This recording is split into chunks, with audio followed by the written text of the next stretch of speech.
আরে এত ধীরে যদি কাম করে তাহলে তো 3-4 বছরও কাম কমপ্লিট হবে না। এই তোরা এত ধীরে কাম করস তাহলে ঘর বানাবি কোন সময়? সাহেব আমরা এমন করেই কাজ করি, আমরা লেবার, আমরা কোনো মেশিন নই যে পক পক পক পক করে কাজ করব।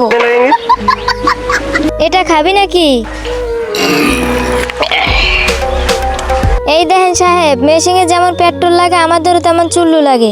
এবার শুধু আপনার কাজ দেখেন। আচ্ছা ঠিক আছে, দেখি তোমরা কি কাজ করো। প্রথমে ভিডিওতে লাইক করো, এরপর চ্যানেলটাকে সাবস্ক্রাইব করো, তারপর রিমিক্স অপশনে টিপ দিয়ে ইউজ দি সাউন্ডে ধরে রাখো, হয়ে যাবে। চুল্লু খাওয়ার পরে